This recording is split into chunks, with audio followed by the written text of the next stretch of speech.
Hey,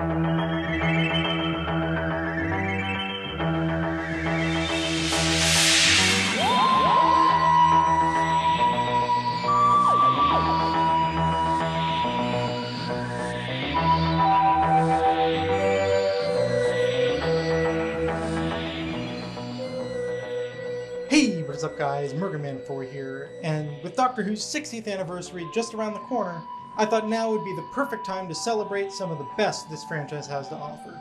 From now until the 60th, I'll be back every week with a new Top 10. Today I'll be continuing with Patrick Troughton's second Doctor. Charmingly odd and deceptively silly, Troughton is the man that solidified Doctor Who's longevity and provided the template for many Doctors to come. These are my top 10 second Doctor stories. Number 10. Lords of the Red Planet. Is it wise entrusting her to those ice warriors? Ice warriors? Your friend used that name too.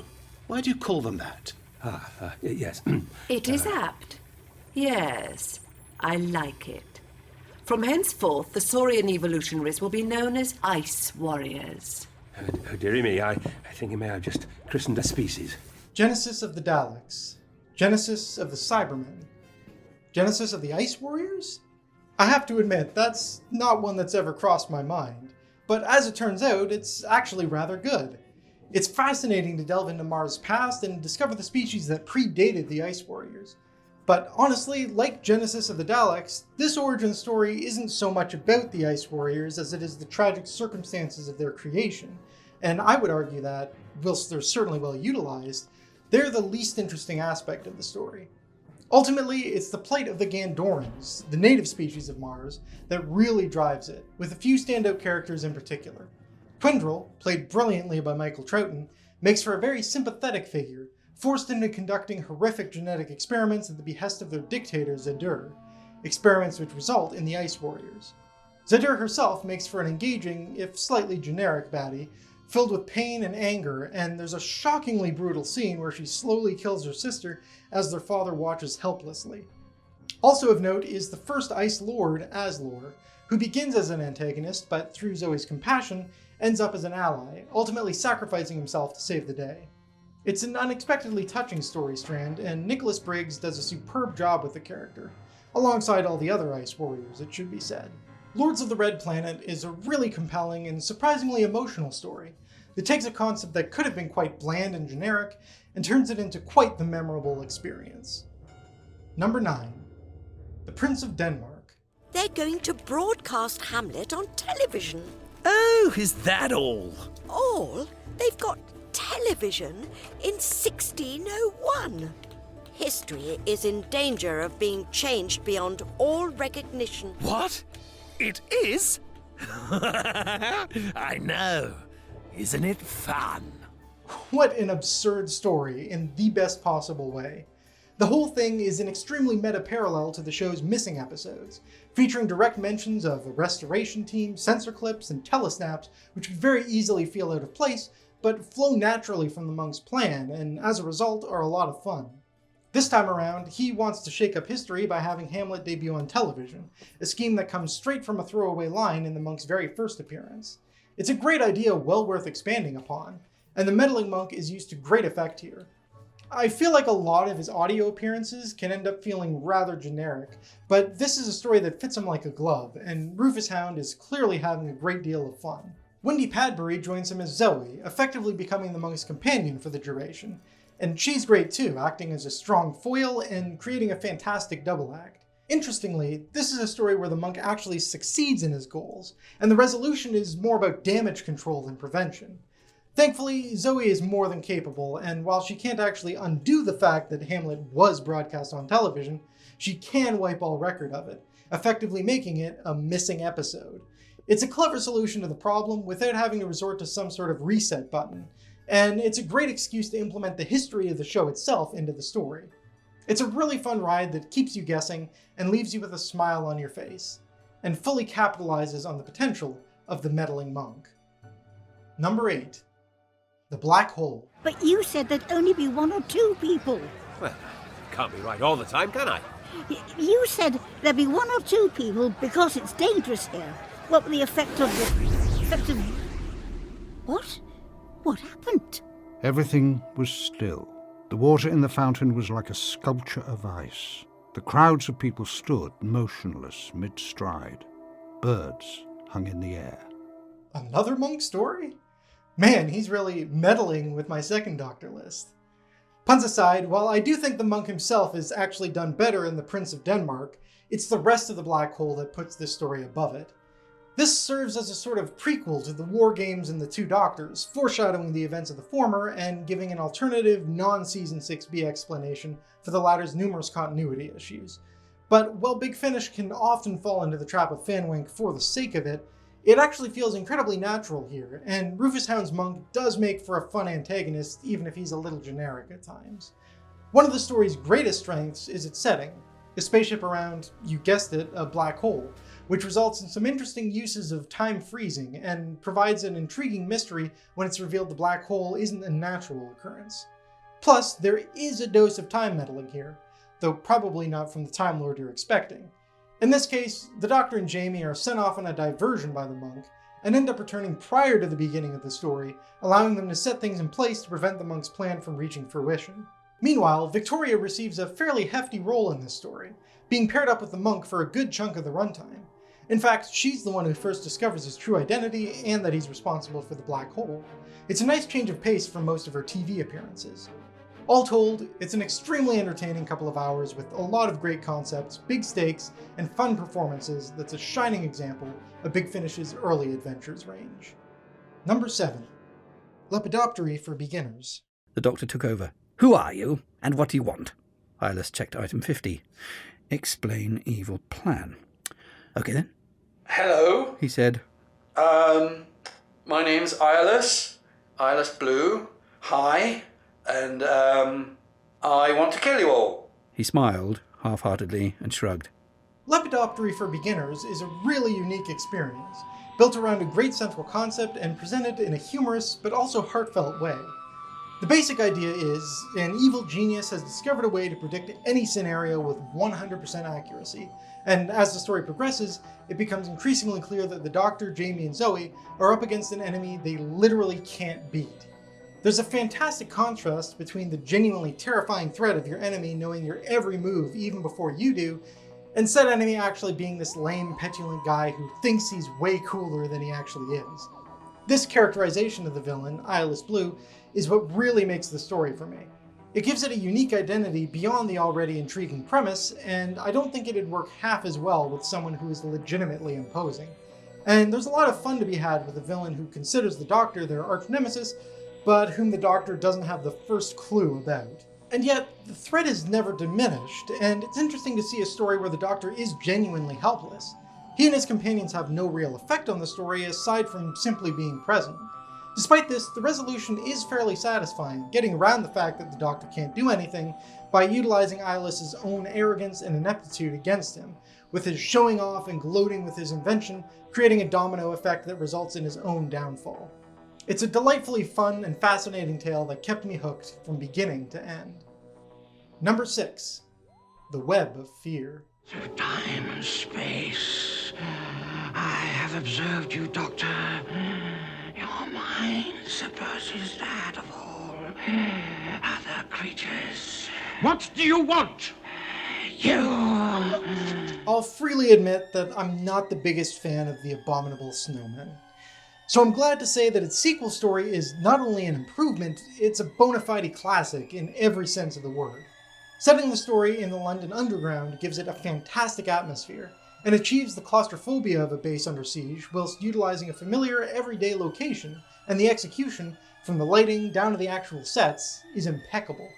The Yeti and the Great Intelligence are much more imposing here too, the former feeling like a genuinely unstoppable threat, and taking full advantage of the latter's ability to possess and use others as its agents, giving a constant sense of unease and distrust as any one of the guest cast could be working against the rest. In fact, speaking of the guest cast, it really is a sterling one.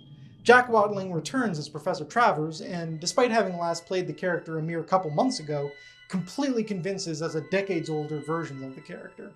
His daughter, Anne, makes an immediate impression as a companion who could have been. Intelligent, courageous, and having a fantastic rapport with the Doctor. There's also the cowardly driver Evans, who provides some much-needed comic relief in the otherwise very bleak tale. the journalist Chorley more interested in the story than the danger at hand until it gets too close for comfort, and of course the debut of the not yet Brigadier Lethbridge Stewart.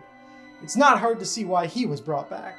It's a fantastic array of characters that really flesh out the story and keeps you on your toes, as you never quite know who to trust, not just because of the intelligence, but because everyone has their own personal agenda. And the Doctor is excellent in this as well, fully prepared to sacrifice himself if it comes down to it, but also quietly scheming to take out the Great Intelligence once and for all, even if Jamie jumps the gun and prevents the Doctor from properly enacting his plan, much to his annoyance. The Web of Fear is a truly fantastic story, and a sterling example of the base under siege format that dominated this era on TV. Brilliant stuff. Number 5. The Mind Robber. What can you make of a sword? Huh? S-W-O-R-D. Rearrange. S-W-O-R-D, rearrange it. Well, rearranged it makes, W-O-R-D-S, words. Oh! Well, it's a dictionary, words. I make it no secret that I love weird and bizarre Doctor Who, when it goes beyond the confines of the usual rules and lets the imagination flow free. There may be no greater example of this kind of Who than the Mind Robber, which unquestionably fits all of the above and more, and it's incredibly exciting as we slowly peel back the layers and discover the truth, that they've entered a world entirely composed of fiction. It's masterfully done, with the first episode's mysterious white void and the climactic cliffhanger with the TARDIS exploding acting as an incredible hook for what's to come. The remaining episodes don't quite have the same feel, but retain the mysterious nature, and you never quite know what's going to happen next. Nothing is off limits, which not only lends to some fun plot points, like the Dr. Jamie and Zoe being under threat of becoming fiction themselves, and allows our leads to interact with characters of fiction, most notably Gulliver, brought to life with a memorable performance by Bernard Horsfall, but also allows for some incredibly creative solutions to production issues that would, under normal circumstances, be impossible, such as Jamie being played by an entirely different actor for an episode after Fraser Hines fell ill, in a charming scene where the Doctor must reconstruct Jamie's face from memory, and fails. The climax, with the Doctor and the Master, no, not that one, basically having a battle of fiction, is incredibly fun, and it's a clever twist that the Doctor can't actually include himself in the story, otherwise he'll become fiction himself and be stuck there forever, fulfilling the Master's plan. The Mind Robber is a hugely entertaining time that keeps you on your toes by throwing the rulebook out the window. It's an utterly unique experience. Number 4. The Evil of the Daleks. Return to your work. Why? Do not question. Why not question? What work? Tell them. Silence. Explain. What work? Why obey without question? Ask the Emperor. Keep back. You cannot enter. Why? Why? Why? The Emperor must explain. Well, it wasn't quite the final end for the Daleks as originally intended, but if it had been, they certainly would have gone out with a bang. The Evil of the Daleks is a fantastic culmination of their appearances in the show thus far, and in particular, the relationship with the Doctor.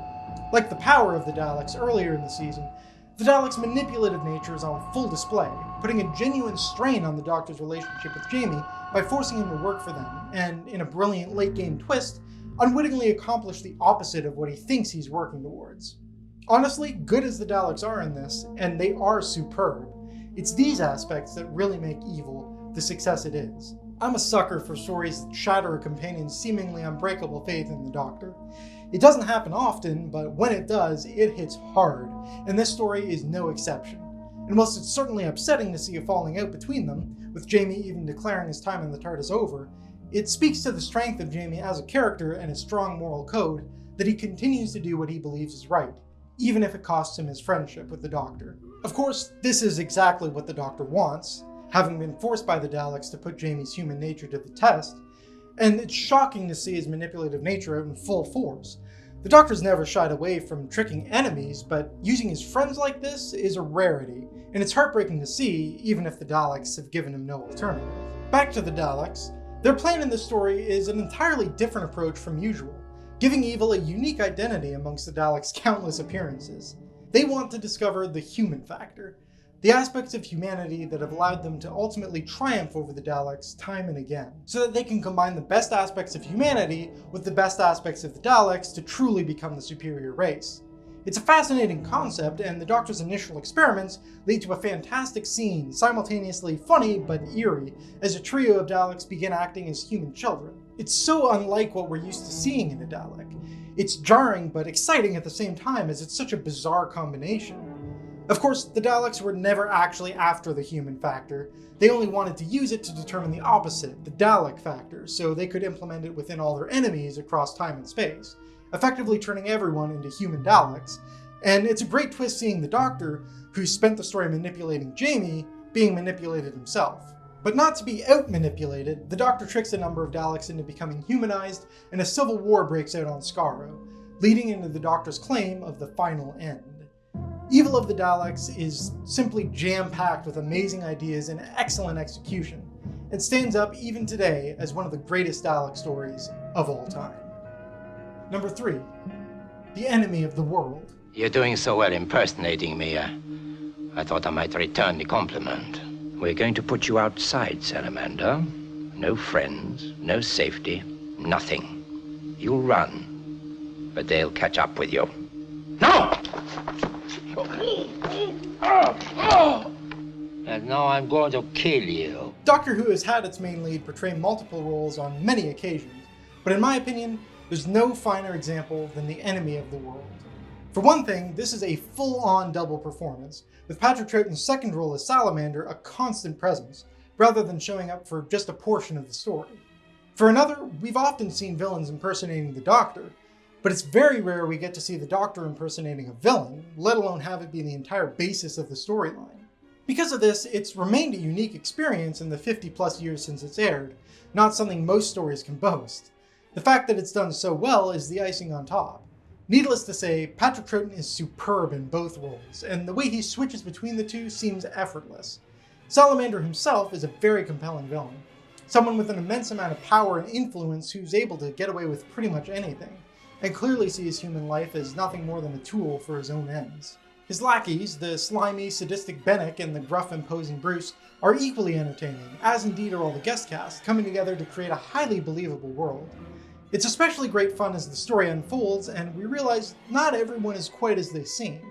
Bruce, who acts as an antagonist for most of the story, is gradually brought around to the Doctor's point of view and becomes an ally by the end. Meanwhile, Kent, who appeared to be one of the good guys, was actually in on Salamander's schemes the whole time and simply wants to take control for himself. It's a particularly electric climax and a perfect cap to the story's espionage thriller vibe. The Enemy of the World truly is a standout story, in every sense of the word. Number 2. The Power of the Daleks. It can actually talk. Do many things, Lesson. But the thing it does most efficiently is exterminate human beings. It destroys them without mercy, without conscience. It destroys them utterly, completely. Destroys them.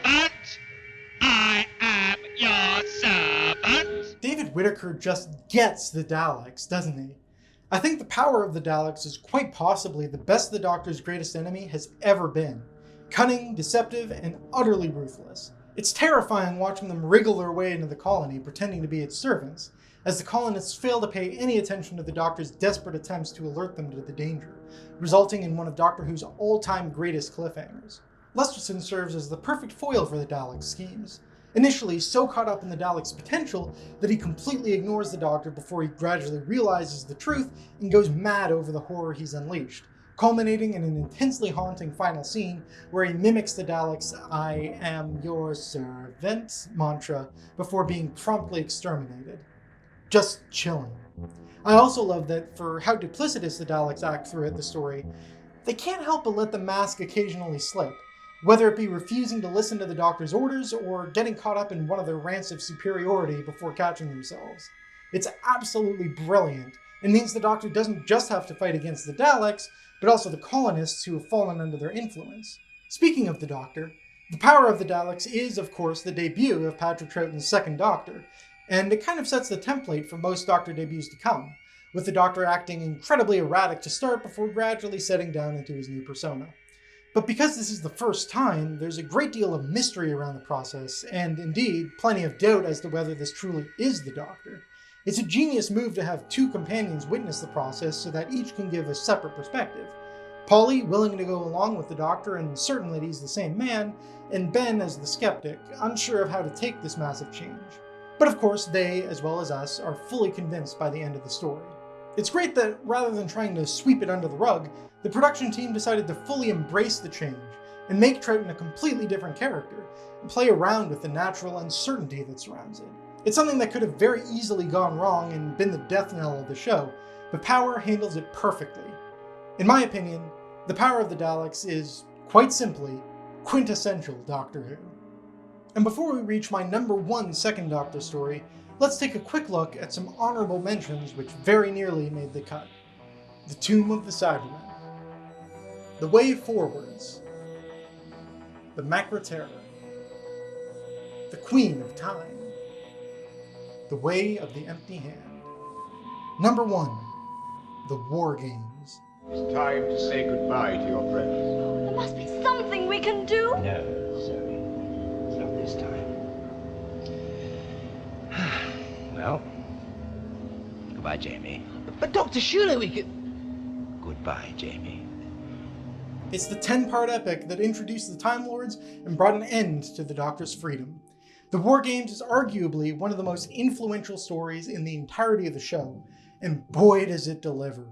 What starts out as what seems to be a pure historical set in World War I gradually snowballs into something far larger in scope and far more personal in stakes, with the Doctor paying a high price to save the day. It's a fantastically paced story that expertly builds upon the mystery, gradually adding in new elements and satisfyingly answering questions. And it's astounding to me that despite its 4-hour runtime, I've never once been tempted to split it up into multiple viewing sessions. You heard me right. I have only ever watched the War Games in a single sitting. It's that good. I'm always utterly engrossed in the unfolding mystery, the settings, the characters, even discounting the final part, which is understandably the most iconic and what the mind jumps to first. There's 9 episodes worth of incredibly strong material building up to it. The idea of the titular War Games, that a group of aliens has abducted numerous armies from Earth's history to help them conquer the universe, is a lot of fun, as is the gradual climbing of the ladder, so to speak, as we first meet some of the aliens' field agents, before we meet the upper management, their alien co-conspirator, and finally the leader of the race, the Warlord, all of whom are brought to life with incredibly memorable performances, but especially Philip Maddock as the Warlord, whose understated menace leaves a powerful impression. The War Chief, a member of the Doctor's own people, is equally memorable, and the uneasy alliance he has with the Warlords makes for some great drama, as does the fact that he and the Doctor are clearly familiar with each other. The story declines to expand on this, though some pieces of expanded media have suggested he's an incarnation of the Master. I must admit, the theory does fit rather well, but I do rather like that we're kept in the dark as to the Doctor and the War Chief's relationship. The War Chief's inclusion not only ups the stakes in the main story, but also helps to sell the severity of their situation when the Doctor decides he must call upon the Time Lords for help.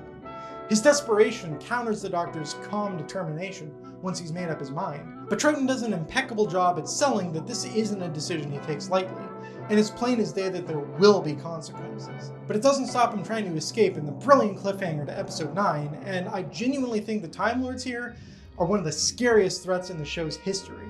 As with the War Chief, we have absolutely no idea what we're dealing with, but the Doctor does, and that's terrifying. And once the Time Lords successfully bring the Doctor to their home planet, the game's up.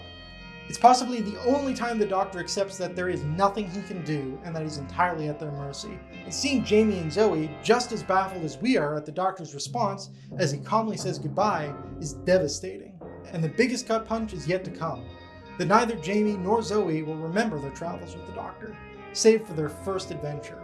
It never fails to move me to tears. Finally, the Doctor himself is put on trial, and the Time Lords decide to exile him to Earth, alongside another change of appearance, and the Doctor swirls away into the void before the credits roll. All I'll say is, thank goodness I wasn't around in 1969, because I don't know how I would have survived the 6-month wait for Spearhead from Space. Whew, what a story. But what do you think? Were there any surprise inclusions? Did I leave out your top choice? Let me know your favorite Second Doctor stories down in the comments below. And with that, Merganman4 over and out, and I'll see you all next week with my top 10 Third Doctor stories.